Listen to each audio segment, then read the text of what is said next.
has finally arrived. The 2020 NWSL expansion draft is here in downtown Louisville, Kentucky, as Racing Louisville FC gets ready to begin building their inaugural roster ahead of the 2021. Hello, and welcome back to A Traveling Knitter.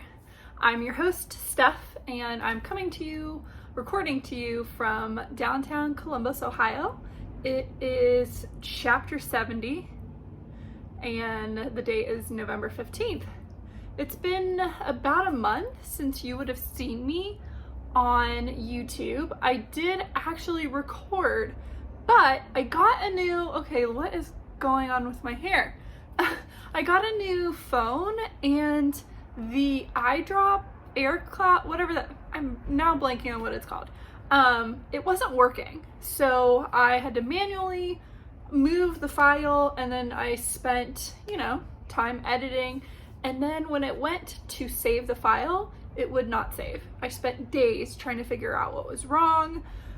So in the end, I gave up and decided that I would just record a new podcast. And then it had already been a week, so I just waited until the normal time. So long story short, that is why there was a break. In other news, I just said I live in the United States. It has been, 2020 is just something else, but oh my gosh, has it been stressful. But Joe Biden is our president-elect. Kamala Harris is the first Black woman, first Indian woman to be vice president. So that was amazing. And yeah, it's been a long year, guys. It's been a long year. So I have a lot to show you, and I'm just gonna jump right in. I have a finished object, and it is this guy. This is the Haunted Mansion Cowl by Tanis Gray, and I knit this in Stitch Together Studio Dreamy DK kit. The kit's called Rise Together. It's like a 2020 local yarn store day colorway. So it's supposed to be a shawl kit, but I love that bright lime green, so I had to get it. And honestly, I'm in love. I love this cowl so much. It's amazing. It's amazing. I do have a little bit of yarn left over. I'm not sure what to do with this. I could use them in color work for mittens, or I could do color work for a hat, but I don't think this is enough to make either mittens or a hat. So, and if I did a hat, I think these would be really cool as the pom-pom, which would eat up a lot of that yarn. This was a lot of fun. It was really quick to knit, pretty fast. I'm not as happy up here because I feel like my bind off was very loose. Like, the cast on looks great. The bind off it folds over, but that's not the end of the world to me. I have blocked this. I have also taken pictures of this. I still need to put it on Ravelry. For Halloween this year, with it being canceled, my best friend and I went and took finished object pictures. So we did a photo shoot. We have done this once before, and those pictures turned out awesome. I have them on my Ravelry, so I'll be adding this guy soon. It looks awesome. I would recommend, if you like Disney, if you like Haunted Mansion, I love projects that have a nod to something, like it's an interpretation of that. Like, my favorite Disney artwork are concept artwork. So it's an interpretation of what a character or what a scene could be. A lot of times those concept arts come out before the movie, and just kind of helps set the stage, I guess. I really love that. So obviously this isn't concept art, but it's great. I love it. I love it so much. I guess we'll go into current quests next. I'm pretty sure in my last episode I did have my Twisted Vine sweater completed. That is another item that I did pictures for. They turned out amazing. Also, I don't know, is this like risque to say? I'm wearing it's a bandeau with a very hard cup. How do you explain that? It's like the form of your boob is created. I don't have big boobs, but what it's doing is like, it's giving me cleavage, which I don't have. So I'm just like noticing that. Like, I can stick my hand into the bralette and like not touch any skin. Whatever. Side note, I might cut that out because that's weird. Okay, so my nearly finished object, I have the ends to weave in and I have the neckline to do, but it is a whole freaking sweater, guys. This is the Any Day sweater by, oh shoot, I need to take this ring off. It keeps pulling on stuff.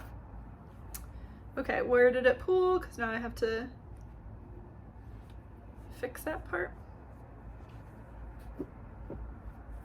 So yeah, this is the Any Day sweater by Lily Kate France. So that other episode I recorded, I talked about Smaug's Trove because I purchased yarn from Knit Picks. Well, here's the freaking sweater that I bought the yarn for. It is Wonder Fluff. I do have basically two full skeins left. So Wonder Fluff is bulky weight. This is in the black cherry heather. You get 142 yards per 50 grams. It's 70% baby alpaca, 23% nylon, and 7% merino. This is what it looks like. I was inspired by Constance of the Stitching Over the Days podcast. I really like her because she knits more vintage, and I feel like there's not a ton of people that do that. I feel like you have the bulky the bulky oversized, which I mean, yeah, but I really like her style. It's definitely not my style, but I can appreciate it. And when she knit multiple Any Day sweaters for her nieces and herself for Christmas, I was inspired. And let me tell you, talk about instant gratification. So the Any Day sweater is knit entirely inside out. So you knit stockinette facing you. So you're knitting, you literally only purl to do this faux seaming. So you have a bit of faux seaming on the sleeve and then on the front, down at the bottom there, and on the back.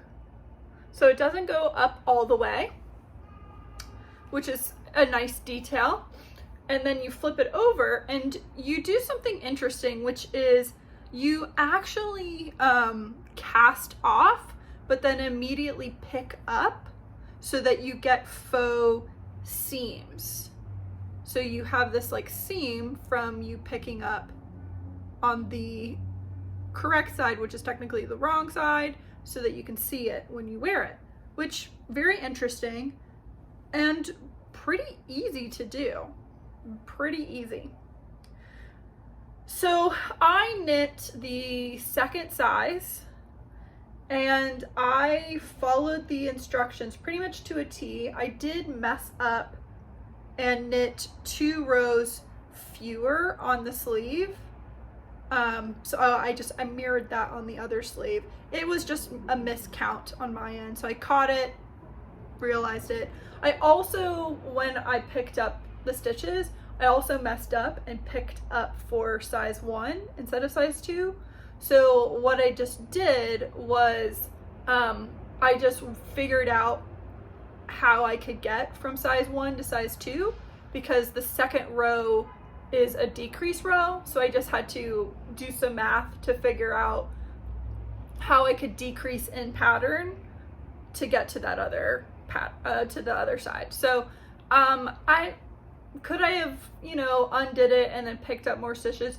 Yes, but I just didn't feel like it. I didn't, and it was pretty easy to do that. So here it is. Okay, thoughts on the sweater. Okay, it looks kind of weird because you aren't seeing the sleeves, the cuff of the sleeve. Oh, where'd it go? There we go. My thoughts on the sweater: it's too short. It's just a smidge too short for what I want. I can wear this, but you know, I have a long torso. I do have a long torso. So I need to just add length when I do this. And even as I was knitting this, I was kind of thinking, this is pretty short. So it fits fine, but I wanted it just a little bit longer. I'm okay with this though. I'm just gonna knit another one because this was so easy, so fast, and I really, really like this. I think the next one that I do, oh, itch my nose. I think I'm going to actually just knit the smallest size and then just add more length to the bottom. So I really like this. I really recommend it. And yeah, I use Knit Picks Wonder Fluff, which this was a pretty affordable sweater. Like I said, I ended up only needing, so I'm currently on my 5th skein.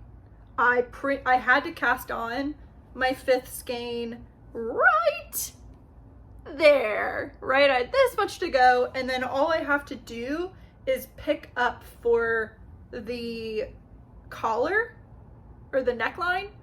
And how many rows is that? Where are the instructions? There they are. Pick up, round 1, round 2, 3, 4. Yeah, so I need to do 4 more rounds of the neckline and then I'm done. So I would say I would need to purchase 5 because I would be adding length to this. So 5 would be safe for me. I'm a very loose knitter. I did not do a gauge swatch, but I did swatch after. Again, it's bulky. It's so quick to just knit. I'm pretty sure I went down 1 needle size though, because again, I just know myself. I have yet to come across a pattern for a sweater that I don't have to decrease, go down a needle size. So I will definitely knit this again. Clearly, it took me 2 weeks, 3 weeks to knit this. I will say I did take a week of vacation and I did work on this, but this was great. This was great. I don't know, is this my favorite thing that I've knit this year? Because it was no, the cowl. I mean, this was awesome. Yes, knit this, definitely knit this. I think I'm going to purchase, there's a different yarn and it's not bulky. So I don't know, but also like this doesn't really feel bulky to me either. We'll see. Do I buy Wonder Fluff again to make another one? Or do I buy a different yarn from Knit Picks? We'll see. I'm putting in an order today because there is some Felici colors that I would like to get. Ooh, the fluff is now gonna bother me. Oh, I love it. It's so soft. It's so soft.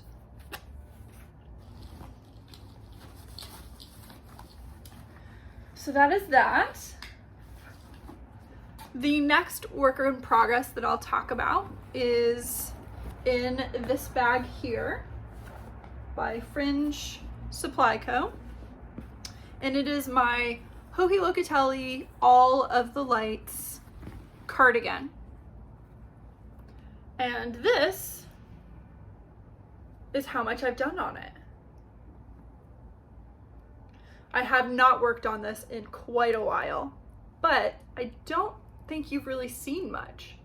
I decided to put a progress keeper on there to keep track. I've got quite a lot of stitch markers on here because there's a lot of charts going on. So what I actually had to do is, the way the pattern is written, it says do this, then do chart A, then do this, then do chart B, then do this, then do chart A of this, then do this, then do chart, and it's a big paragraph. So the stuff that's in between is pretty self-explanatory, like you can figure out what you're supposed to do. The charts, not so much, especially right at the beginning. I feel like once I get further and further, I'll be able to figure out what chart I'm on, what I'm supposed to be doing and reading my knitting, but for now I can't do that. So what I actually just ended up having to do is can you tell? I highlight, I'm holding it back because I don't want you to be able to read it, but again, you need the charts to figure it out. But I ended up highlighting everywhere where it says do chart such and such, so that at a glance, I could quickly read this large paragraph of, okay, do this chart, then this chart, this chart. It made it go so much quicker for me. I love charts, but again, there's 1, 2, 3, 4.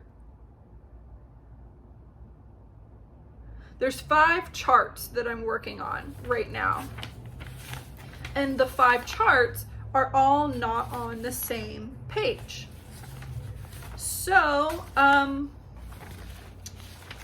yeah, this just made sense to me. It was just easier to do it this way. This is going to be an amazing cardigan. It's going to be amazing. I'm glad I worked on the Twisted Vines sweater as my test knit because this has the same construction style where you do shoulder, like a shoulder panel, and then you work this way, and then this way. And then I'm assuming I'll do something for the collar. I'm glad I've done that before, so I have some direction on what the heck I'm doing. And this ended up being a lot easier to do. My gripe right now is that this panel, this piece right here, it's not centered. And I spent a good while looking at pictures trying to figure out why it's not centered. And did anyone else correct it? Did anyone comment on it? No. So I'm not really sure how I feel about that. I'm just gonna go with it because I don't think you're gonna notice it too heavily, but it still does annoy me that the neck line is not centered. The yarn I'm using is Fiber Seed Sprout DK in the rustic colorway. I picked this up at a Vogue Knitting Live, the last fiber thing that I got to participate in, basically, that I went to. And they were doing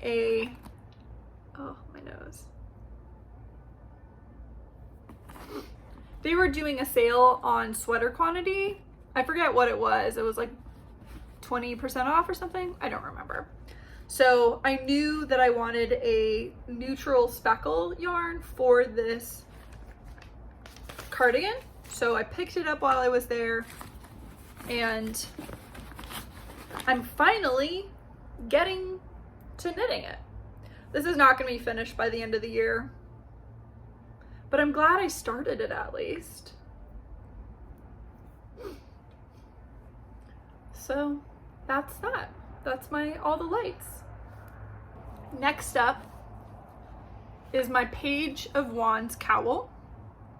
This took a break while I worked on the Haunted Mansion cowl, and then when I worked on this sweater. So I don't have nearly as much as I want to have. I want to finish this before the end of the year. So I think of the things that I'm currently working on, this is probably going to get the most love, we could say. So this is my Page of Wands cowl. Here is where I was at last. I can't remember if this is where I was at when I did the podcast you didn't see, but essentially I'm on the 4th clue. The Page of Wands cowl, oh my gosh, the fluff is on my nose. The Page of Wands cowl is by Audrey Borrego, and this is knit out of Finulgon, which is Raumagon, and it is there's 2 colors. There's a beige color and a medium red brown. The medium red brown is 425. The beige, which is kind of the background color, is 4187. And then I do have Jamieson's Shetland Spindrift 289 gold. And that is my contrast color up here, which I do wish I had done a blue for it, but hindsight, it's fine. I actually just started working on the 2nd skein of the contrast color. So that was nice. That was exciting to, you know, get onto the 2nd skein. This is pretty easy to knit. You just follow the pattern, you knit in the round, and then at the end I will be grafting them together. I really hope that the colors don't bleed. Basically, I hope the reddish doesn't bleed, because that would be really sad for a color work piece. I keep it in this market basket that I got at a yarn festival in Dayton. It's Wool Fest,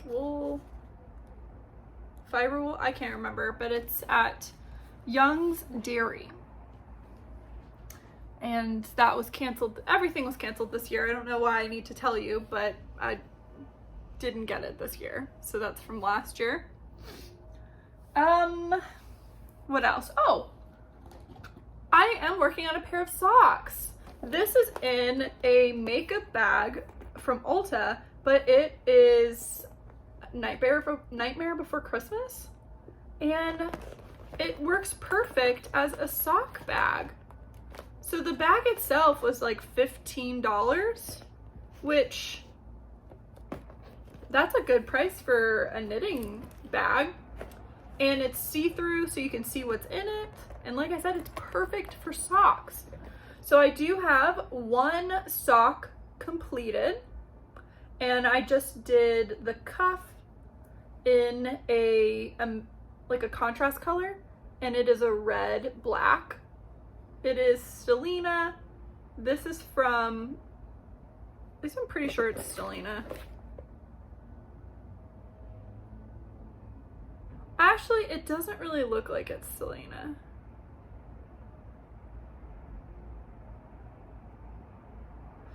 Maybe it isn't. So this is, and this is all I have left, is this little bit. So I don't know what I'm gonna do with that. But the mini is from an advent calendar. I can't remember which. I was thinking it was the Court of Thorns and Roses advent calendar, but I don't see the Stellina in it, which makes me think it is a Sweet Sparrow Knits. So that is it. 1 sock completed. 2nd sock is working pretty well. I've got, how much more to go?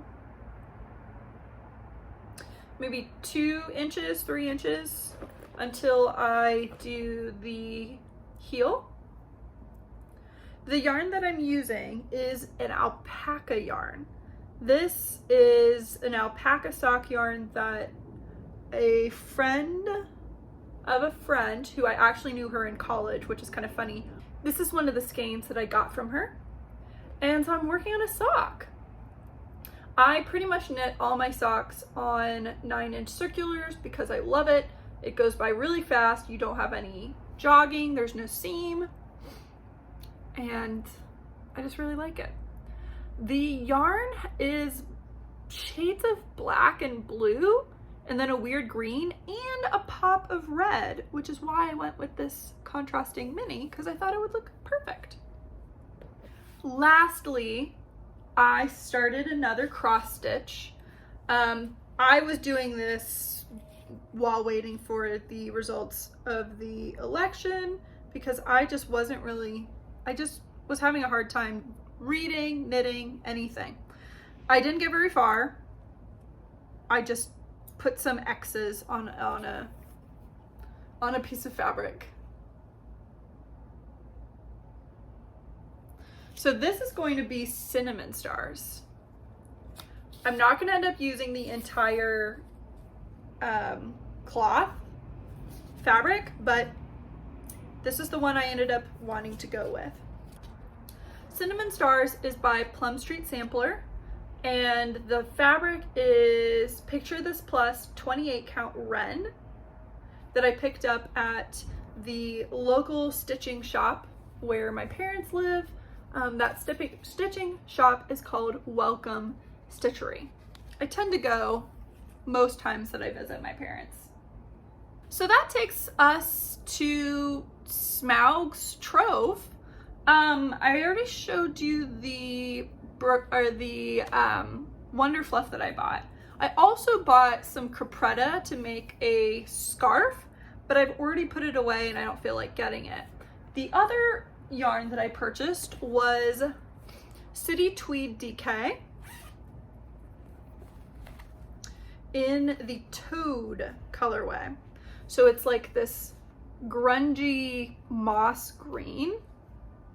And I purchased this to knit a specific sweater that I can't remember what it's called.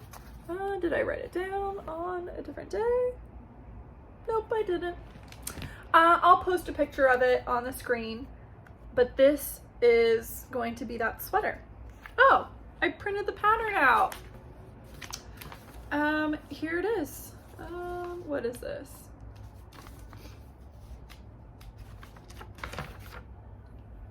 It's the Coastal Crop Raglan, a top-down DK weight pullover knit seamlessly from collar to hem. There's a contrasting textured collar and sleeve cuff, subtle eyelets, and faux cable with eyelet running down the side. So here is a picture of it.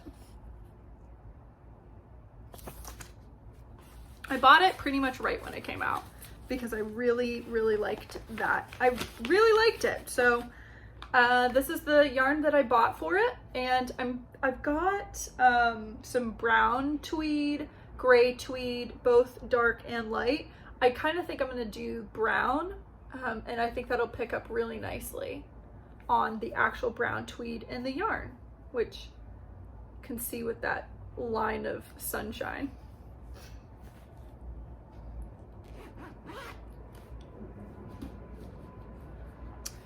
Next segment is where I spotlight someone, and I'm going to spotlight a YouTube channel. It is Jessica Tull, and I'll link it down below. She is a lifestyle cleaning vlog thing. There's this whole world on YouTube, you know, just like with knitting. There's a whole world of inspirational cleaning videos, and it's just someone cleaning something to get you inspired to clean, and they are very inspirational. I deep cleaned my in my old apartment. I deep cleaned both my bathrooms because of watching videos, because I just like, oh, I want to deep clean. Yes, so I really recommend her. It's just, I don't know, it's just a different thing to watch on YouTube, just someone cleaning. You wouldn't think that's fun or exciting, but it is. And if you're curious as to what I'm drinking, it is Bubbles, an old classic. Rheingeist is probably my favorite brewery, and they're located in Cincinnati, Ohio. Side note, there is a brewery in Athens, which is where I went to school, called Jackie O's, and they're opening up literally down the street from me. They should be open. They might even already be open, but I don't know. With the pandemic getting worse and worse, Ohio, on Wednesday, this upcoming Wednesday, we will find out if our restaurants, bars, and gyms are closed. It doesn't really affect me because I have gone to restaurants, I've eaten outside. I have not gone to a single bar as much as I crave it. I have not. And I don't go to gyms right now. I have a gym. Oh my gosh, does that mean the gym in my building would be closed? Okay, that has me concerned now. We have a small tiny apartment gym, and that was closed when I first moved here. Hopefully that doesn't get closed. Whatever. It's not the end of the world. You can work out, in your own home. But anyway, so that might affect Jackie O's opening. I would definitely walk over there. Sorry if the camera angle is now different. You fell, so I had to fix you. My nose is driving me nuts. It's from this fluffy sweater. Next, we'll go into a novel idea. And this might be my most prolific podcast with a novel idea because it was a whole month and I took vacation to read. So the first book I'll talk about is Summer and Bird by Catherine Catmull. This book is gorgeous, right? Just look at that cover. The back is really pretty. The inside is beautiful. The beginning of the chapters are beautiful. Other than that, it's pretty boring. Basically, it's about two children. Their names are Summer and Bird, and they live in the woods, and one day, basically the first chapter, they wake up and their parents are missing. And so Summer and Bird try to basically find their mom, really. They're searching for their mom, not so much their dad. Summer and Bird are interesting sisters because Bird is very bird-like. She wants to talk to birds. She pretty much wants to be a bird. And Summer is jealous of the relationship that Bird has with her mom because they're always they kind of, have secrets. They're both very bird-like, and Summer just she just wants to be close like that. Pretty much this book is about this bird kingdom and who's going to be the new queen of the birds, but it takes forever to get there, and then the climax was kind of just meh. Yeah, it was fine. I was happy to be finished with it, so I gave it 2 stars. The next book I read was Serafina.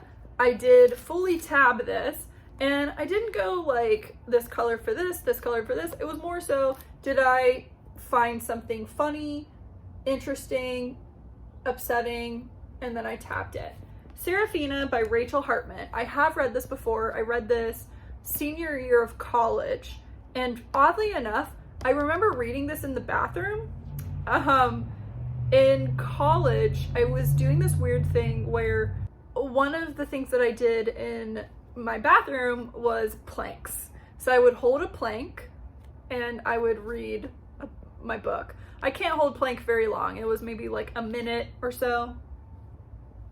But to distract myself, I would be reading. So yeah, I loved it the first time. I loved it the second time. I believe I gave it 5 stars. This is a fantasy book centered around dragons, but dragons have 2 forms. They have their dragon form and then they have like a human-like form. And dragons don't really have emotions, but when they are in their human form longer and longer, they become more human-like. They have emotions. They have feelings.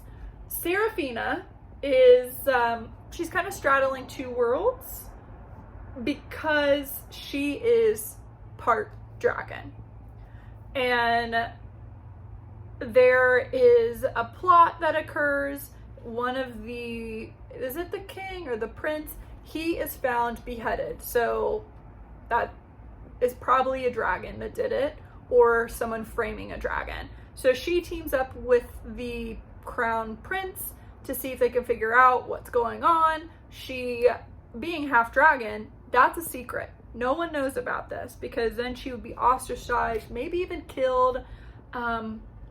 It's just such a good book. I really recommend it. There's a bit of romance in it.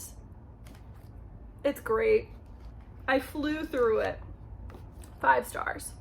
Then I read The Audition by Rachel Hartman. It is a short story and it is about how Seraphina got her role or her job as a assistant to the court magician. So that's cute. I gave it 4 stars because it's a short story, but I really liked it. And then I listened to Whitey, The Life of America's Most Notorious Mob Boss by Gerard O'Neill. I hadn't heard of him. For him to be the most notorious mob boss, I hadn't heard of him. This was fascinating. I did give it 3 stars because it is a lot of information and I felt like at points it got very repetitive, but this is literally, this book spans Whitey's life from him being his parents to him being born, his childhood, growing up, and kind of like how he got into crime.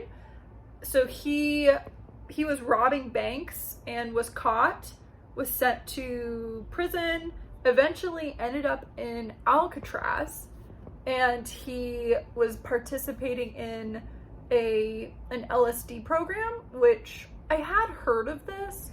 I don't remember where I heard this, whether this was in college or in a different book, but there was a prison LSD program, and prisoners would voluntarily, because if you're in prison, you can't volunteer to do anything, right? Like there's always that sense of my prison life will be shortened if I volunteer. But anyway, so he voluntarily took LSD and he kind of uses that as an excuse for why he does certain things. There are several, are they doctors or are they people that analyze him that say no, he was always a sociopath. LSD doesn't really didn't do that to him. But anyway, that's kind of like a side plot to it. But essentially this guy murders a lot of people. And he's a mob boss. And his brother was a pretty high ranking politician throughout the whole thing. And I mean, it just shows you what family does for family. Even if you have a family member that is a murderer, convicted murderer with proof that he's a murderer. Yeah, so he's on the run. Oh my gosh, my nose.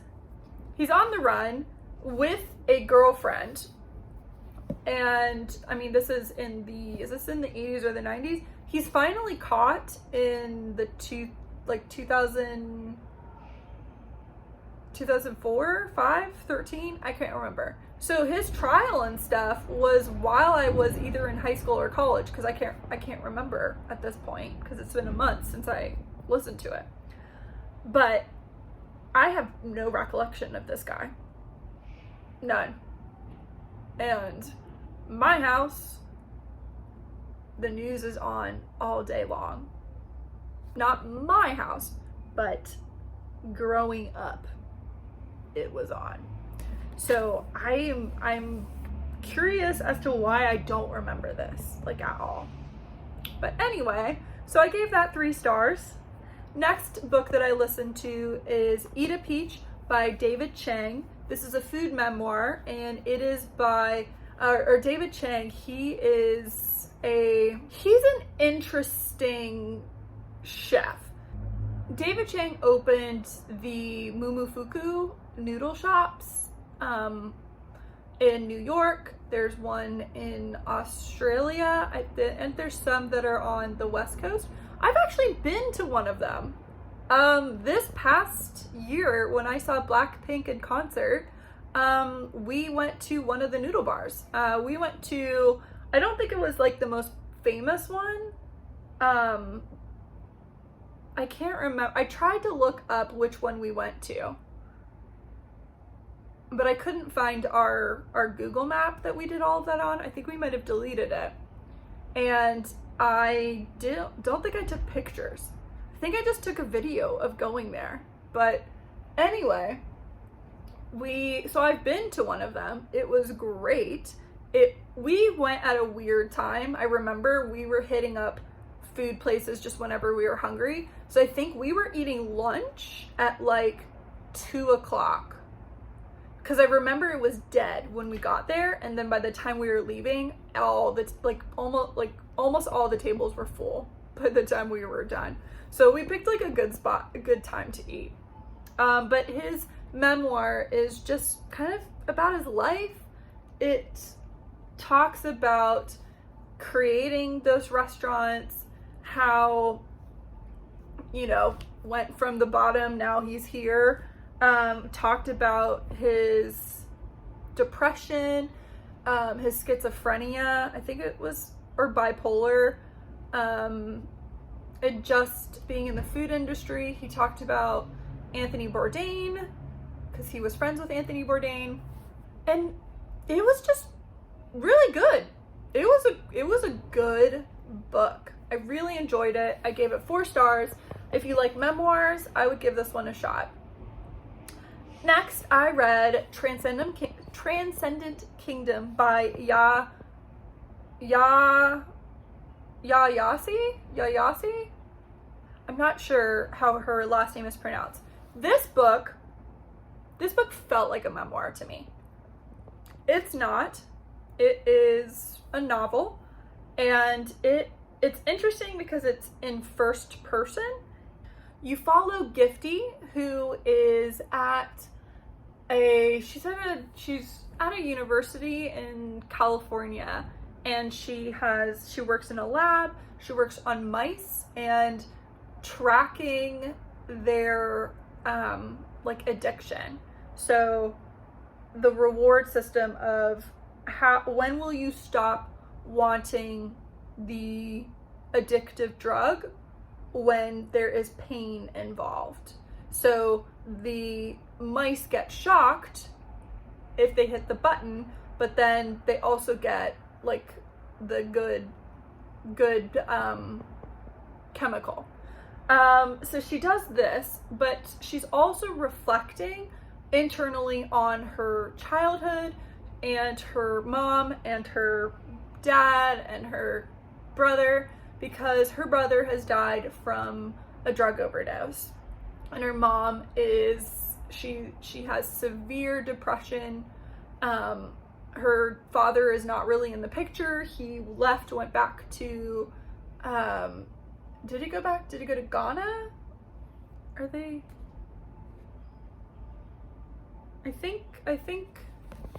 Ghana.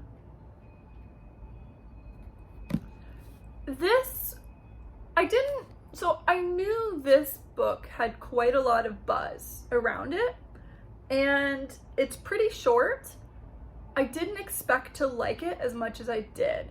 My family doesn't deal with there is no drug usage or drug overdose or problems with drug overdose in my immediate family.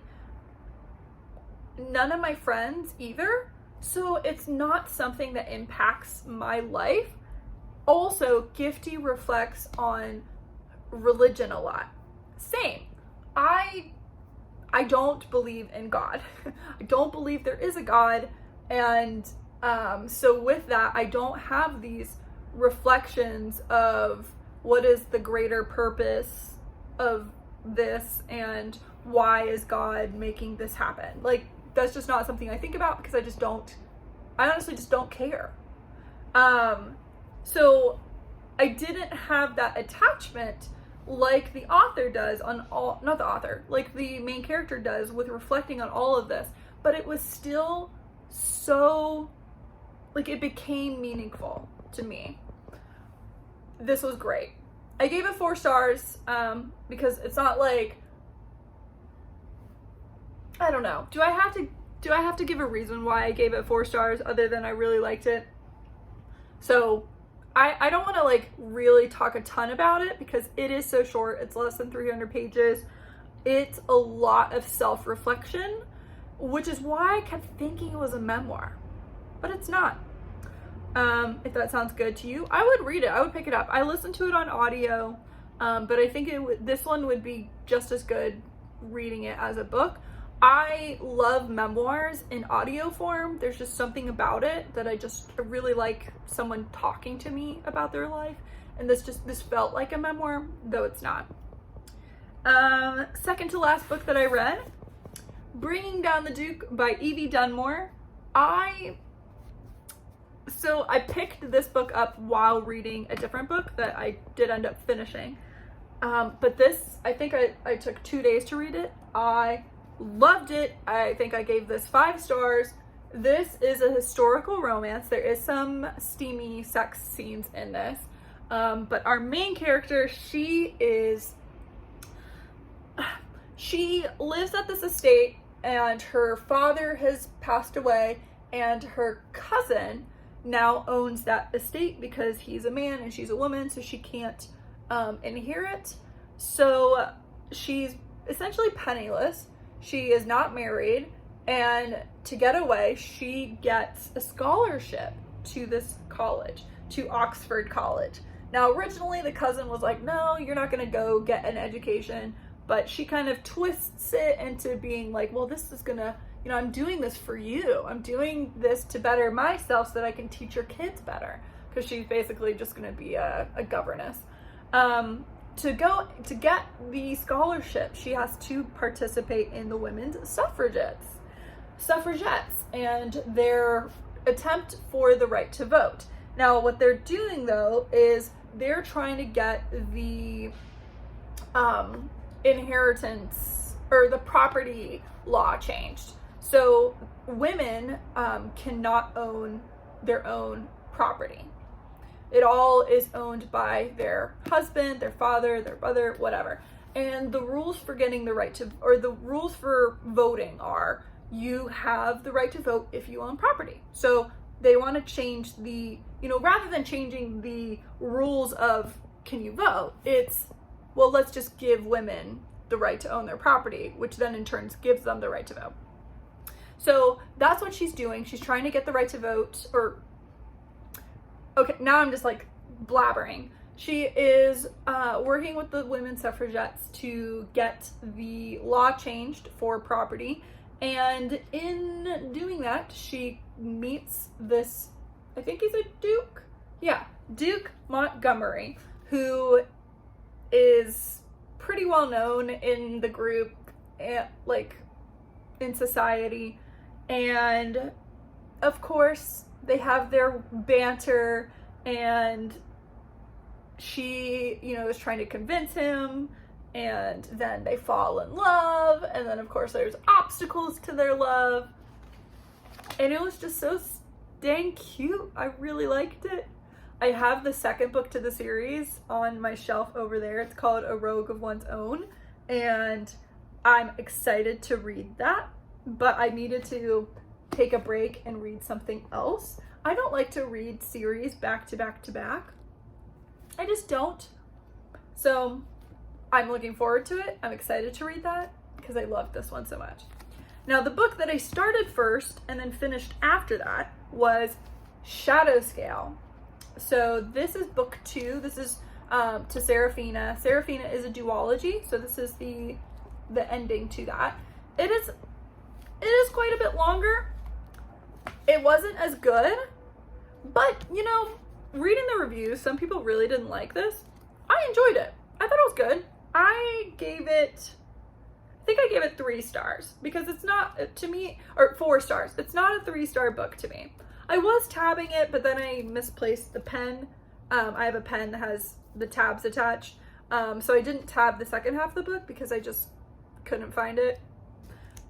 This book is right after Serafina, and I can't really, talk about the plot too much in this because it does give away a lot of this one. But this is my favorite style of fantasy novel, in that it is an adventure novel. It's like a traveling. I keep meaning to look up what that is, like what subgenre it officially is called. But it's basically where your character goes on a journey. So it's a journey book. Liked it, enjoyed it. I would recommend these 2 books. And those are all the books I've read. And with that, I think I want to end it here. This is going to be this already is a long episode. And yeah, that's everything that I've been knitting. That's everything I've been reading.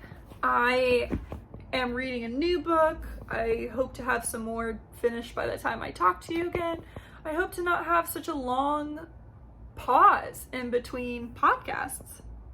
And I hope that I can actually edit and post this podcast. If you have any questions, let me know. Contact me on my social media. I am a Traveling Knitter Podcast on Instagram. You can message me there. You can leave a message down below in this YouTube feed. And if you want to see my projects, they are all on Ravelry. My username is LuluisCrazy. Thanks so much, everyone, and I'll talk to you later.